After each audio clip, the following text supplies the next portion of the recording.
अस्सलामुअलैकुम आदाब dear students, I hope आप सब ठीक होंगे, अच्छे से होंगे। डियर स्टूडेंट्स, आज यहाँ पर मैं class 11th economics lecture series start करने जा रहा हूँ और मुझे उम्मीद है कि आप सब जो भी इकोनॉमिक्स जिन बच्चों ने इकोनॉमिक्स एज अ सब्जेक्ट लिया है क्लास 11th में, मुझे यही उम्मीद है कि आप अच्छी तरह से मेरे इन लेक्चर्स को देखोगे और उसके साथ साथ अपने दोस्तों के साथ भी शेयर करना, ठीक है। खुद को मतलब सिर्फ अपना ही फ़ायदा नहीं ढूंढना, ठीक है। ये जो मेरी यहाँ पर कोशिश रहेगी कि सब लोगों को, चाहे कोई अमीर है चाहे कोई गरीब है, उन तमाम स्टूडेंट्स को मैं फ़ायदा पहुँचाना चाहता हूँ, ठीक है। तो ये जो क्लास 11th है, इसमें जो पहला पेपर है वो मोस्टली स्टैटिस्टिक्स के ऊपर है, ठीक है। पहले उसमें इंट्रोडक्शन टू इकोनॉमिक्स है, उसके बाद जो कुछ पेपर फर्स्ट में है वो सारा है स्टैटिस्टिक्स के ऊपर। और जैसे कि आपको पता है, मैंने पोस्ट ग्रेजुएशन की है स्टैटिस्टिक्स में भी और इकोनॉमिक्स में भी और साथ साथ मैं मैथमेटिक्स में भी। तो यही मैं उम्मीद रखता हूँ कि आप सब लोग मेरा भरपूर साथ दोगे। देखिए, आपका साथ अगर है तो मैं यहाँ पर आपके साथ अपने जो लेक्चर से शेयर करूँगा, वरना मैं नहीं करूँगा, ठीक है। इसलिए आपका सपोर्ट मुझे ज़रूर चाहिए, ठीक है। तो यहाँ पर जो अभी मैंने कहा क्लास 11th इकोनॉमिक्स में, यहाँ पर पहला जो है वो है इंट्रोडक्शन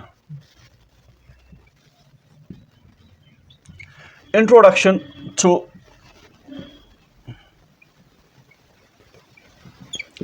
इकोनॉमिक्स।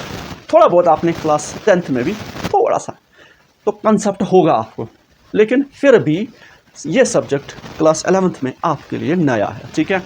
इकोनॉमिक्स क्या है, इकोनॉमिक्स क्यों हम पढ़ते हैं, इसकी ज़रूरत क्यों पड़ी, ठीक है। एज ए सब्जेक्ट स्कूल्स में ये क्यों पढ़ाया जाता है, ये कुछ क्वेश्चंस है जिनके ऊपर आज मैं बात करना चाहूँगा, ठीक है। तो पहला जो हमारा पॉइंट है इसके रिलेटेड कि हम इकोनॉमिक्स क्यों पढ़ते हैं, उसका पहला पॉइंट ये है, उसका पहला रीज़न ये है, ये जो रिसोर्सेस हमारे होते हैं,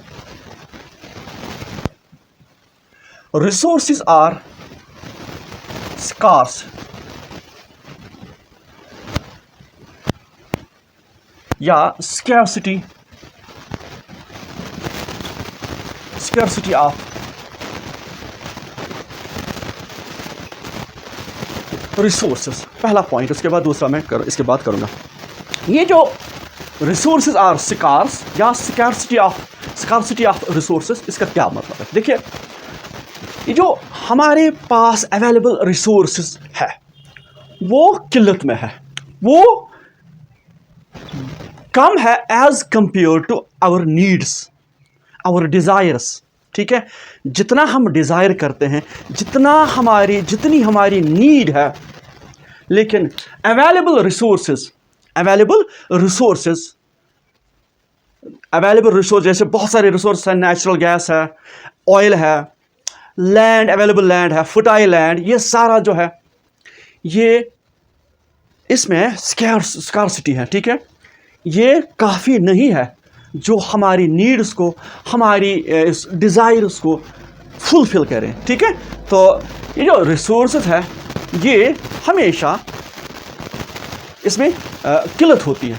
हम में से अगर जितना भी कोई अमीर है उसकी डिज़ायर्स फुलफ़िल नहीं होती, इसी तरह से अगर कोई गरीब है उसकी भी डिज़ायर्स ऑब्वियसली सेटिस्फाई नहीं होती है, क्योंकि मेन जो पॉइंट हमारा है रिसोर्सेज आर स्कार्स।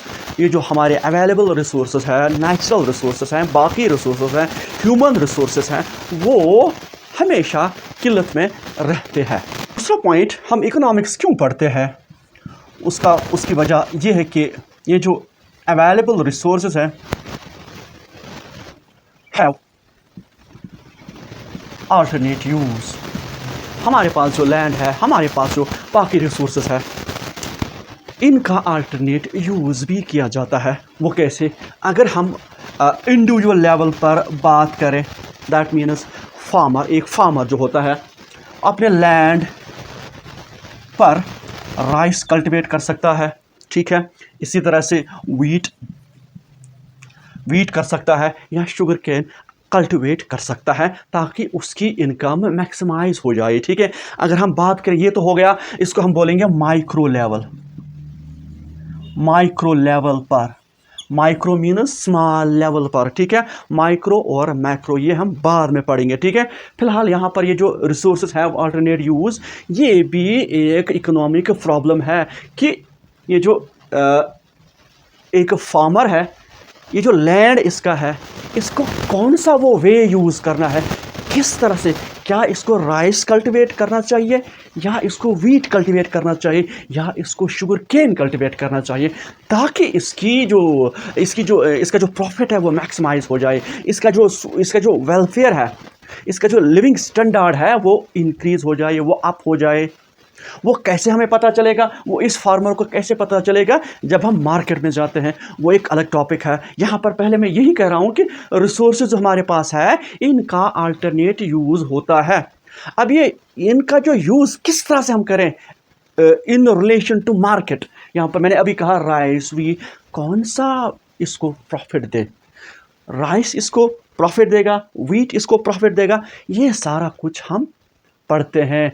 और यहाँ से मैंने कहा ये जो रिसोर्सेज हैं, ये वहाँ से ये लिमिटेड है। क्या है? Limited. That means resources are in scarcity, ये किल्लत में हमेशा रहते हैं। उसके बाद अगर हम बात करें रिसोर्सेज हैव अल्टरनेट यूज़, अगर हम नेशनल लेवल की बात करें, अगर नेशनल लेवल की बात करें, ये जो टैक्सेस गवर्नमेंट लेती है, रेवेन्यू फ्रॉम टैक्सेस, ठीक है। अगर यही रेवेन्यू गवर्नमेंट को यहाँ पर ये डिसाइड करना है, ये जो रेवेन्यू है, क्या मुझे डिफेंस इक्विपमेंट परचेज करने चाहिए या मुझे और कोई काम करना चाहिए, दैट लाइक मुझे क्या ये जो हाउसेस बिल्ड करने चाहिए होमलेस लोगों के लिए, ये वहाँ पर जो बैलेंस करना है वो भी एक प्रॉब्लम है। वो बैलेंस किस तरह से करते हैं, वही तो है इकोनॉमिक प्रॉब्लम, वही तो हम, इसीलिए तो हम इकोनॉमिक्स पढ़ते हैं, ठीक है। चाहे वो एक इंडिविजुअल लेवल पर हो, दैट मीन्स ये जो फार्मर है, या चाहे वो नेशनल लेवल हो, दैट मीन्स मैक्रो लेवल, और अगर हम इंडिविजुअल की बात करें, इसको हम बोलते हैं माइक्रो लेवल। तो दोनों सूरतों में इस फार्मर को या गवर्नमेंट को सोचना पड़ता है कि कौन सा वे, किस तरह से, अगर हम इंडिविजुअल की बात करें, इसका जो प्रॉफिट है किस तरह से मैक्सिमाइज हो जाए, ठीक है। किस तरह से ये अपने रिसोर्सेज को, अपने पर्टिकुलरली खासकर अपने लैंड को किस तरह से ये यूटिलाइज करें ताकि इसको आउटपुट मैक्सिमम निकले, इसका जो आउटपुट वो इसको ज़्यादा बेनिफिट दे, ठीक है। तो यहाँ पर ये जो रिसोर्सेज है ऑल्टरनेट यूज़, ठीक है ना, तो किस तरह से हम इसको मैनेज करें, तो इसीलिए हम इकोनॉमिक्स को पढ़ते हैं। तो मैंने कहा ना अभी, रिसोर्सेज क्या है? लिमिटेड। नंबर फर्स्ट, यही लिमिटेड रिसोर्सेज किस तरह से हम यूटिलाइज करें, किस तरह से हम इसकी जो ऑप्टिमल आउटकम किस तरह से करें, यहाँ पर ये प्रॉब्लम आती है कि किस तरह से करें। क्या हम इस प्रॉब्लम को, ये जो रिसोर्सेज जो है ये हमेशा रहते हैं किल्लत में, या ये जो रिसोर्सेज होते हैं इनका अल्टरनेट यूज़ भी होता है, ठीक है।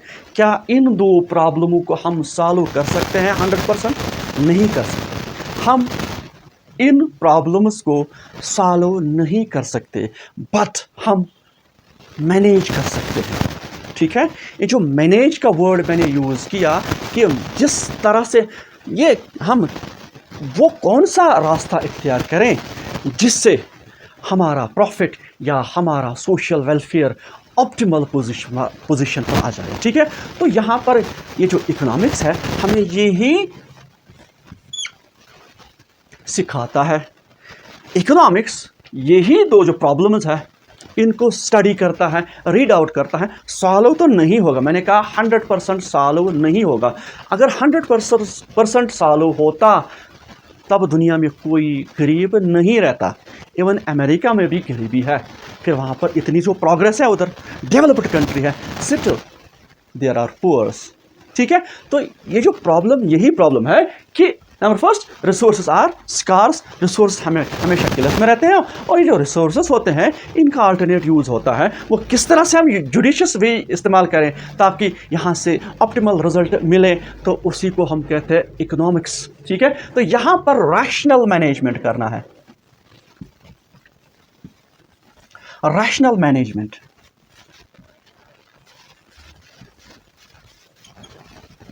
सोर्सेज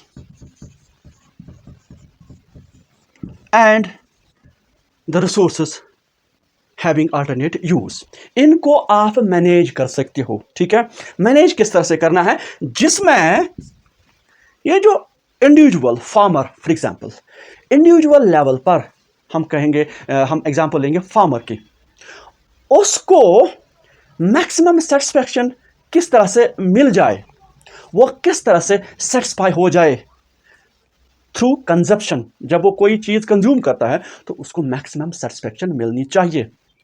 इसी तरह उसका जो एज ए फार्मर जब वो प्रोडक्ट बेचने जाए तो उसका मैक्सिमम प्रॉफिट किस तरह से जनरेट हो जाए, या इसको हम कहेंगे माइक्रो लेवल। ठीक है, इंडिविजुअल लेवल। अगर हम नेशनल लेवल की बात करें, macro level, that means national level as a whole, country as we can say economy as a whole, अगर हम उसकी बात करें तो लोगों का वेलफेयर किस तरह से हो जाए।